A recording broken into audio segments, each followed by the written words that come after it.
Hey there. Subscribe to my channel. And also press this bell icon.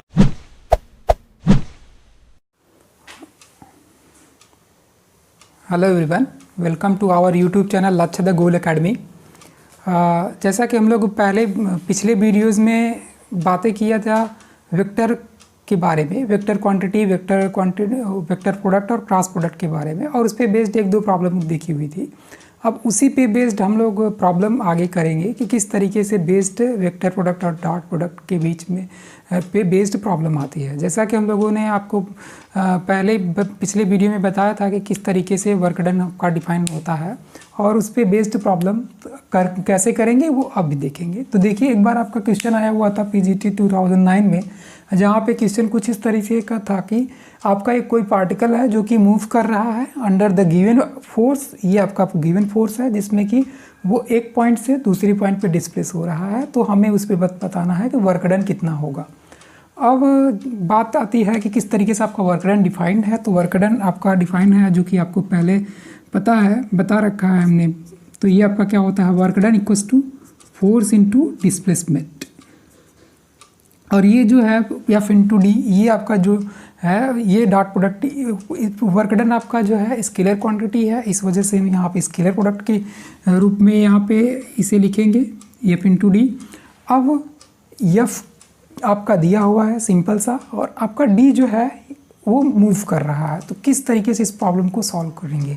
तो सबसे पहले आपको मान लीजिए एक पोजीशन का वो दिया हुआ है पोजीशन कोऑर्डिनेट। ये एक्चुअली लिखने का तरीका है, हम इसको ऐसे भी लिख सकते हैं। तो सपोज लेट, अब देखिए आपका जो है ओ ए हम ले लेते हैं, जो position coordinate of vector A है, जिसे हम इस तरीके से लिख सकते हैं। -3j कैप है, ये 5 कैप है, तो इसे हम इस तरीके से लिख सकते हैं 3i cap -4j cap +5k cap. ये जस्ट लिखने का तरीका है। और बी को मान लेते हैं कि जो बी का पोजीशन कोऑर्डिनेट है मीन्स ओ बी ओरिजिन से वो होगा, इन्होंने इस पॉइंट फॉर्म में दिया हुआ है, आप वेक्टर फॉर्म में इस तरीके से लिख सकते हैं हम लोग। तो इसे लिख लिया तो ये हो गया -2i cap +6j cap -4k cap. अब देखिए यहाँ पे आपका पॉइंट जो मूव कर रहा है, सपोज अगर हम ये देखें इस तरीके से, ये है वाई, ये जो भी, चलिए ठीक है। तो यहाँ पे आपका कोई पॉइंट था इनिशियली यहाँ पे सपोज आपका कोई पॉइंट था जो कि ए है, उसके बाद ये मूव कर गया यहाँ पे ओ ए। यहाँ पे फाइनल पोजीशन क्या है उसकी, ये है। कहाँ पे था इनिशियली, यहाँ पे था, यहाँ पे आ गया है। तो आपका जो ए बी हो, मतलब डिस्प्लेसमेंट होगा ए बी, वो क्या हो जाएगा, जो आपका ये डिस्प्लेसमेंट है, तो वो ये जो डिस्प्लेसमेंट होगा ए बी, वो आपका कितना हो जाएगा, displacement A B equals to vector O B minus vector O A. Actually final minus initial करेंगे हम हमेशा, ये ध्यान रखिएगा।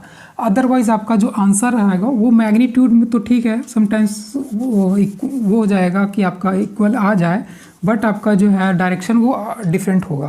तो इस वजह से हम एक्चुअली यहाँ भी तो ठीक है, बट जब हम टार्क पे बेस्ड प्रॉब्लम करेंगे जो कि आया हुआ है 2005 में, तो वहाँ पे ये गड़बड़ हो जाएगा। इस वजह से हमें initial minus final minus initial करना है। ये ध्यान रखना है कि हमारा पोजीशन वेक्टर मतलब ओ बी माइनस ओ ए होना है कि ओ ए माइनस, डिपेंड करेगा कि आपका पोजीशन पार्टिकल किस तरीके से कहाँ मूव कर रहा है। तो अगर हम देखें यहाँ पे जो आपका डिस्प्लेसमेंट वेक्टर होगा, तो वो जो डिस्प्लेसमेंट वेक्टर होगा इस पे हम देखें तो ये आपका हमने ओ ए ओ बी आपका लिख लिया है समझाने के लिए आपको। तो ये जो वेक्टर डी होगा वो होगा ओ बी माइनस ओ ए। अब देखिए ओ बी माइनस ओ ए हम जस्ट पोजीशन कोऑर्डिनेट वाइज भी लिख सकते थे, ऐसे भी लिख सकते हैं। तो आपको समझाने के लिए हमने इस तरीके से लिखा है। ये -2 -3 कितना हो जाएगा, -2 -3 तो हो जाएगा आपका -5i cap. Corresponding unit vector का जो भी है कंपोनेंट वो एक दूसरे में सब्ट्रैक्ट और ऐड होगा।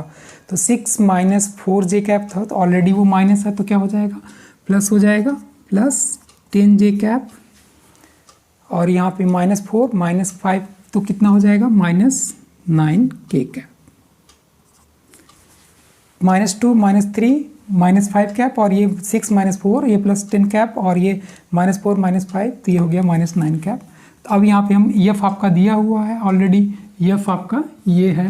तो अब आपको निकालना है वर्क डन। तो कितना हो जाएगा, फोर्स इंटू डिस्प्लेसमेंट, और जो आपका एफ है, चलिए यहीं पे लिख देते हैं। एफ आपका दिया हुआ है 2i cap plus 3j cap minus k cap dot, और आपको d कितना मिला हुआ है, ये आपका जो d है वो है minus 5i cap plus 10j cap minus 9k cap. तो आपका ये इसके साथ 1 देगा, अब बाकी सबके साथ क्या देगा, 0 देगा। आपने पिछली वीडियोस में ये चीज़ देखी है। ये 2 माइनस कितना हो गया 10, और ये 3 प्लस 10 जो कि हो जाएगा 30 प्लस साइन के साथ, जो कि यहाँ पे प्लस है, और ये -1 के साथ क्या दे देगा, प्लस दे देगा, जो कि आपका जाएगा 9। तो ये होगा आपका कितना 39 माइनस 10 जो कि हो गया आपका 29 यूनिट्स। जब आपका फोर्स न्यूटन में दिया हो, डिस्प्लेसमेंट मीटर में दिया हो, तब आप यहाँ पे क्या लिखेंगे, न्यूटन, वर्क डन जो है कि आपका जूल लिख देंगे, न्यूटन इंटू मीटर। बट आपका नहीं दिया हुआ है तो सिंपल सा आप यूनिट आप इसको लिख देंगे एज यूनिट। ये आपका आंसर 29 यूनिट्स। तो इस तरीके से ये क्वेश्चन आपका वर्क डन पे बेस्ड था, जिसमें हमें डॉट प्रोडक्ट यूज़ करना था। अब क्वेश्चन में डॉट प्रोडक्ट आपको नहीं बताएगा कि यूज़ करना है, आपको समझना है कि वर्क डन हमारा स्केलर क्वांटिटी है, तो वहाँ पे स्केलर डॉट प्रोडक्ट डिफाइन होगा, तो इस तरीके से हम वर्क डन कैलकुलेट कर सकते हैं। और इसी तरीके से बेस्ड क्रॉस प्रोडक्ट पे बेस्ड एक क्वेश्चन आया हुआ था टार्क पे। आपको पता है जो आपका टार्क होता है वो क्या होता है, वेक्टर क्वांटिटी होती है, और वेक्टर क्वांटिटी है इट मीन्स वहाँ पे हमारा उसे फाइंड आउट करने के लिए हम क्रॉस प्रोडक्ट का यूज़ करेंगे, उसकी हेल्प से हम फाइंड आउट करेंगे। ये क्वेश्चन आया हुआ था 2005 पीजीटी में, जहाँ पे उन्होंने फोर्स दे रखा था और acting at the point position vector दे रखा था, तो हमें उसमें टार्क फाइंड आउट करना था। अब आपको पता है टार्क किस तरीके से डिफाइंड है। टार्क जो आपका है वो वेक्टर को, ये आपका है परपेंडिकुलर डिस्प्लेसमेंट, परपेंडिकुलर डिस्टेंस और multi cross product of vector जो है एफ। और आपका जो क्रॉस प्रोडक्ट है वो आपको कैसे, just by solving this determinant. और आपको ये डिटर्मिनेंट के बारे में पता है कि सबसे पहले आई कैप लिख लेते हैं, जे कैप और ये के कैप, और पोजीशन वेक्टर आर का आपको पोजीशन वेक्टर आर लिखेंगे, और फिर देन जो आपका एफ का दिया रहेगा उसको हम लिखेंगे, और फिर यही डिटर्मिनेंट सॉल्व कर लेंगे, तो हमारा फाइनल आंसर आ जाएगा। चलिए करते हैं। तो जैसे कि अगर हम देखें तो ये जो आपका टार्क है वो आर क्रॉस एफ, और ये जस्ट क्या होता है, डिटर्मिनेंट होता है किसका, आई जे के कैप यहाँ पे आपका, और आर का जो है वो कितना है 7 3 और ये 1 कंपोनेंट, और ये -3 और ये 1 और ये कितना 5। अब इसे जस्ट सिंप्लीफाई करेंगे तो कितना ये जाएगा 15 -1 minus J cap 35 minus plus 3। Actually just करते समय जैसे आई कैप का हम कंपोनेंट ले रहे हैं तो आपका ये और ये चीज़ माइनस देन ये मल्टीप्लाई बाई ये जस्ट सॉल्व करना आपने सीखा है डिटर्मिनेंट्स में। तो यहाँ पे 5 3 ज़ा 15 और ये -1 हुआ, और जब हम जे कैप को लेके साइन के लेंगे तो यहाँ पे माइनस लेंगे पहले, और ये हो जाएगा 7 5 35, और ये -3 ऑलरेडी था, तो ये जब 1 से मल्टीप्लाइड हुआ फिर सब्ट्रैक्ट हुआ तो ये +3 हो जाएगा, और उसी के साथ के कैप के साथ ये चीज़ देखेंगे तो ये माइनस से मल्टीप्लाई बाई दिस, और ये multiply by this and minus times, तो ये हो जाएगा 7 माइनस वो हो जाएगा +7 + 9। तो ये आपका जो आया वो आ गया 14 आई कैप -38 जे कैप +7 9 कितना हुआ आपका 16 के कैप। ये आपका क्या हुआ कि टॉर्क इतना। तो आपका इस तरीके से ये पीजीटी 2005 में आवा। देखिए कितना सिंपल क्वेश्चन है। जस्ट ये आपको ध्यान रखना है कि यहाँ पे क्रॉस प्रोडक्ट होगा कि डॉट प्रोडक्ट होगा, और ये सब आप तभी कर पाएंगे जब आपको ये चीज़ें ध्यान में रहेंगी कि हाँ ये स्केलर क्वांटिटी है या वेक्टर क्वांटिटी है। तो आपने देखा कि किस तरीके से हम आपका जो है डॉट प्रोडक्ट और क्रॉस प्रोडक्ट यूज हो रहा है सिंपल सी प्रॉब्लम सॉल्व आउट करने में। अब इसी तरीके से आपका बात करते हैं हम लोग कर्ल और डाइवर्जेंस की और ग्रेड की। तो सबसे पहले एक ऑपरेटर है, या हम इसे इस तरीके से भी लिख सकते हैं ग्रेड फाई की अगर हम बात करें तो ये जस्ट ग्रेड, समटाइम्स हम इसी ऑपरेटर को इस तरीके से भी ले सकते हैं, लिखते हैं ग्रेड डेल ऑपरेटर है। अब हम इसको डिफाइन करते हैं किस तरीके से ये डिफाइंड है। ये सपोज आपका जो फाई है कोई भी एक स्केलर क्वांटिटी जो कि function of X Y Z है, तो जो आपका ग्रेड फाई है, आप हम इसे यू लिखे तो वो आपका डिफाइन होता है I cap del by del X of phi plus J cap del by del Y of phi plus K cap del by del Z of phi, जहाँ पे आपका फाई कुछ भी हो सकता है। यहाँ पे हम लोग लिखा है it is function of X Y Z, then will define like this. Suppose आपका अगर जेड क्वांटिटी नहीं है, एब्सेंट है, तो ये वाला कंपोनेंट जीरो हो जाएगा, क्योंकि वहाँ पे जेड का डेरिवेटिव जीरो आ जाएगा। लेकिन अगर इन जनरल हम बात करें तो इस तरीके से ये डिफाइंड है। और जहाँ पे क्या कहते हैं कि डाइवर्जेंस, अब एक्चुअली जो फाई है ग्रेड हमेशा स्केलर क्वांटिटी का होता है, ये चीज़ ध्यान रखिएगा। और जो डाइवर्जेंस होता है वो वेक्टर क्वांटिटी का। तो अगर हम डाइवर्जेंस को, अब देखिए लिखने का तरीका क्या है, यहाँ पे जब हम ग्रेड डिफाइन करेंगे फाई, तो यहाँ पे डॉट अंडर नहीं लिखेंगे, क्योंकि हम हमेशा वेक्टर प्रोडक्ट या डॉट प्रोडक्ट की बात कब करते हैं, जब हमारे पास दो वेक्टर हो। तो यहाँ पे दो वेक्टर तो है ही नहीं, ये आपका फाई स्केलर है, ये वेक्टर है, बट अब फाइनल जो कंपोनेंट आया वो आपका वेक्टर क्वांटिटी है, बट ये जो फाई है वो स्केलर क्वांटिटी है। लेकिन अगर डाइवर्जेंस की बात करें तो डाइवर्जेंस को हम कैसे, डाइवर्जेंस ऑफ ए, जिसको कि हम लिखेंगे ये डेल ऑपरेटर और ये आई के कैप। सपोज अगर आपका कोई क्या कहते हैं कि वेक्टर ए अगर हम ले वेक्टर ए आपका मान लीजिए दिया हुआ है, किस तरीके से हम निकालते हैं इसको। वेक्टर ए आपका सपोज दिया हुआ है A1 आई कैप प्लस A2 जे कैप प्लस A3 के कैप। तब अब हम जानते हैं डेल ऑपरेटर आपका, अच्छा तो डेल ऑपरेटर की भी जानते रहिए कि क्या होता है।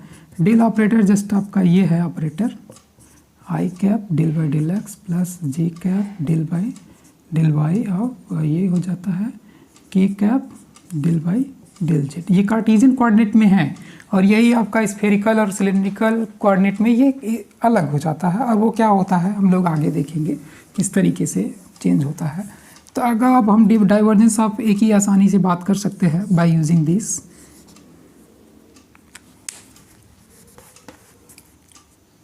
ठीक है, तो जस्ट हम डाइवर्जेंस ऑफ इसकी बात कर ले, तो यहाँ पे आपका हो जाएगा सिंपल सा आई कैप आई डेप, इसके साथ क्या हो जाएगा 1 हो जाएगा।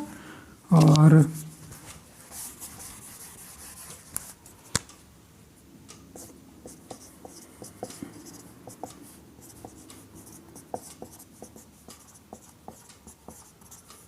डॉट में आई कैप A1 प्लस A2 जे कैप प्लस A3 के कैप। तो आपको पता है इसके साथ 1 दे देगा, अदरवाइज बाकी सबके साथ क्या हो जाएगा, ये 0 हो जाएगा। तो आपका इस तरीके से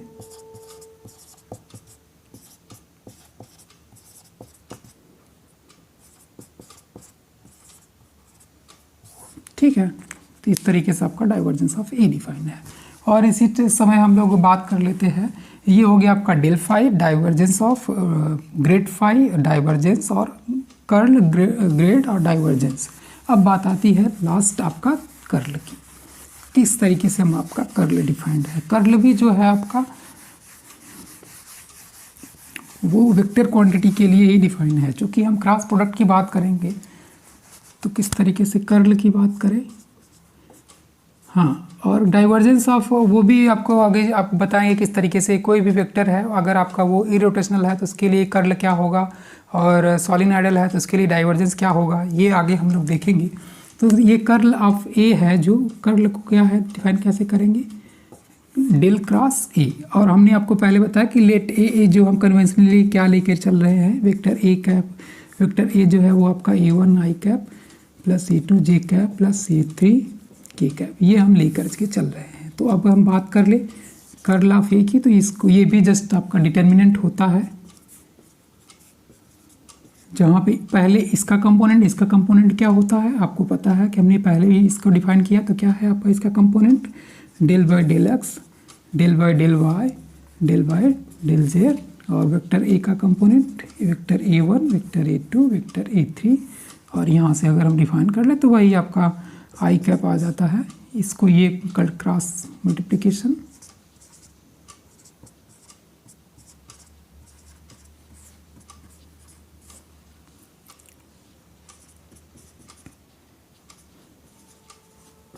A3 minus del by del Z, ये एक्स है, और ये of A1 plus K cap के साथ del by del X of A2 minus del by del Y of A1। ये हो गया आपका कर्ल डिफाइन। किस तरीके से? बहुत ही सिंपल है। जस्ट हम डेल कैप में क्या होता है, वेक्टर डेल क्या होता है, I cap del by del X plus J cap del by del Y plus K cap del by del Z. तो यहाँ पे फर्स्ट रो क्या होता है, इस वेक्टर का कंपोनेंट होता है, तो ये लिख लिया। और सेकेंड रो थर्ड रो में क्या होता है, इस वेक्टर का कंपोनेंट होता है, तो ये लिख लिया। फिर किस तरीके से ये डिफाइन है, ये आ गया। अब इसी पे बेस्ड आपकी एक प्रॉब्लम आई थी, बहुत ही छोटी और पॉपुलर प्रॉब्लम है। पॉपुलर करने का मतलब ये इस तरीके से है कि ये अक्सर आपको देखने को मिल जाएगा। आपने अपने MSc एंट्रेंस में भी देखा होगा क्वेश्चन, ये अक्सर आ जाता है। तो उन्होंने सिंपल पूछा था, what is the divergence of vector position vector R. Divergence, just divergence of R, या हम इसे ऐसे वर्ड में लिख ले, डाइवर्जेंस ऑफ आर पूछा था, क्या होगा। तो आपको पता है जब position vector R is defined by, अब आपको ये नहीं बताएगा कोई, अब ये जस्ट पोजीशन कोऑर्डिनेट है, ये इसको इस तरीके से लिखा जाता है ये चीज़। और आपको क्या पूछा था, डाइवर्जेंस ऑफ आर। तो चलिए डाइवर्जेंस ऑफ आर देख लेते हैं। तो अब क्या इसको कैसे डिफाइन किया था हम लोगों ने, ये हो गया आपका del by del Y plus K cap के साथ del by del Z position vector X I cap plus Y J cap plus Z K cap. तब आपको पता है ये इसके साथ ही 1 देगा, बारीकी के सब 0 हो जाएगा। तो आई डॉट आई कैप क्या हो जाएगा, 1 हो जाएगा। तो इस वजह से ये इसके साथ देगा, ये इसके साथ देगा, ये इसके साथ 1 दे देगा। तो ये आपका फाइनल आ जाएगा del by del X of X plus del by del Y of Y plus del by del Z of, जो कि 1 + 1 + 1 ये हो जाएगा 3। तो इस तरीके से आपका ये क्वेश्चन कितना सिंपल है आया हुआ था। इस साथ ही अगर ये तो बात हुई पोजीशन वेक्टर जो है आपका वो मतलब 3D में है, एक्स वाई जेड उस पर है। बट अगर हम बात करें कि यही आपका कोई पोजीशन वेक्टर आर है जो कि एक्स वाई प्लेन पे है, देखिए कितना छोटा सा क्वेश्चन, इसी में किस तरीके से हम इसे घुमा के पूछा जा सकता है और पूछा भी गया है। अगर हम एक्स वाई पे प्लेन पे बात करें तो जैसे आपका ये जेड कंपोनेंट 0 हो जाता है, तो उस केस में आपका जो वेक्टर पोजीशन वेक्टर आर बचता है वो आई एक्स का आई cap plus Y J cap हो जाता है। तो उस केस में जो डाइवर्जेंस ऑफ आर की वैल्यू आएगी वो हो जाएगी 2, है ना। चूँकि यहाँ पे 2 ही कंपोनेंट, तो 1 + 1 आपका 2 हो जाएगा। अगर यही हम वाई जेड में बात करेंगे तब भी 2 आएगा, जेड एक्स में बात करेंगे तब भी 2 आएगा। किस तरीके से हम इस क्वेश्चन को वो आपको दूसरे शब्दों में पूछ सकता है। तो ये रही बात divergence of position vector R की। इसी तरीके से हम curl of position vector R की वैल्यू फाइंड आउट कर सकते हैं, जो कि आपका 0 आता है। तो ये भी पूछा गया है एक बार। तो किस तरीके से छोटी छोटी प्रॉब्लम है जो कि कर्ल ग्रेड डाइवर्जेंस पे बेस्ड है। अब इसी पे बेस्ड प्रॉब्लम आपकी आई हुई है इलेक्ट्रोस्टैटिक्स में। इलेक्ट्रोस्टैटिक में उन्होंने एक पूछा था, अच्छा ये आगे हम लोग बात इस पर हम दोबारा बात करेंगे। और वो ये कि आपको पता है the electric field due to stationary charge अगर है तो उसका कर्ल जो होता है वो 0 होता है। ये 0 बहुत ही छोटी चीज़ है, बहुत ही इंपॉर्टेंट। किस तरीके से इस पे बेस्ड प्रॉब्लम आपने जिस्ट पे भी देखी है, CSIR नेट में भी इस पे बेस्ड प्रॉब्लम आई हुई है। किस तरीके से उन्होंने कहा कि भाई for what values of A, suppose आपको if A E is given 2i cap plus A J cap plus 4k cap, for what values of A this electric field will be irrotational. It means just irrotational का word आएगा तब आपको उसको क्या करना है, 0 करना है। या it is suppose it is electric field due to stationary charge, then what will be the value of constant A. मतलब दूसरे किस शब्दों में वो मतलब क्वेश्चन को घुमा सकता है। कहने का मीनिंग उनका सेम है कि जस्ट आपको ये कर्ल निकालना है उसका और 0 कर देना है, और जो वहाँ से आपको वैल्यू ए की फाइंड आउट कर लेनी है। वैल्यू आपका ए हो सकता है, के हो सकता है, बी हो सकता है, कुछ भी दे दे कांस्टेंट, लेकिन उनका कॉन्सेप्ट यही रहेगा कि आपको ये चीज़ पता है कि नहीं। क्या पता होना चाहिए कि आपका जो भी अगर कोई भी वेक्टर इरोटेशनल है तो उसका क्या होता है कि कर्ल 0 होता है, और साथ ही साथ अगर ये जो इलेक्ट्रिक फील्ड है, अगर हम इलेक्ट्रिक फील्ड की बात करें तो electric field due to stationary charge है तब भी उसका कर्ल क्या होता है, 0 होता है। अदरवाइज मैक्सवेल इक्वेशन में आपको पता है कर्ल ऑफ ई क्या होता है, minus del V by del T, जो कि आपका rate of change of magnetic field है। स्टेशनरी चार्ज में इस तरीके से मैग्नेटिक फील्ड टाइम वेरिंग नहीं होती। तो ये इस तरीके से बेस्ड क्वेश्चन आप ये भी कर सकते हैं, जो कि अगले टाइम में हम लोग नेक्स्ट वीडियोस में देखेंगे किस तरीके से। इसी तरीके से सोलिनॉइडल पे भी आता है। सपोज़ आपको कोई वेक्टर दिया रहेगा, कोई वेक्टर पोटेंशियल दिया रहेगा, उसमें पूछेगा कि किस तरीके से किस कांस्टेंट वैल्यू के लिए आपका वेक्टर गिवन वेक्टर पोटेंशियल सोलिनॉइडल है, या फिर किस तरीके से वो इरेटेशनल है। तो इस पर बेस्ड प्रॉब्लम हम लोग देखेंगे। और इसी तरीके से आपको ढेर सारे रिलेशन हैं। आपको मैग्नेटिक फील्ड में पता है मैग्नेटिक फील्ड वेक्टर जो है वेक्टर पोटेंशियल के क्रॉस ऑफ ए पे डिपेंड करता है। इस पर कितनी सारी प्रॉब्लम आई हुई है, सिर्फ जस्ट सिंपल से इस प्रॉब्लम पे, ये minus del T del F by minus D L by del T, ये छोटे छोटे प्रॉब्लम है जिसपे कि कितनी सारी प्रॉब्लम आपको अक्सर कॉम्पिटिशन एग्जाम में देखने को मिल जाती है। तो इसी पे बेस्ड आगे आने वाले वीडियोज़ में हम लोग करेंगे। और एक जो खास बात है वो अभी हाल ही में नोटिस आया है कि जस्ट आपका ये विज्ञप्ति जो है टीजीटी पीजीटी की वो कैंसिल हो गई है। तो ऐसा बिल्कुल नहीं है कि आपका एग्ज़ाम कुछ डिले होने वाला है, ऐसा नहीं है। आप लोग जस्ट तैयारी में लगे रहिए। ये जो भी डिले हो रहा है वो सिर्फ आपका मतलब एप्लीकेशन के प्रोसेसिंग में है, अदरवाइज़ कुछ भी कोई भी डिले नहीं होना है। आप लोग अच्छे से तैयारी करते रहिए, ठीक है। Okay, thank you.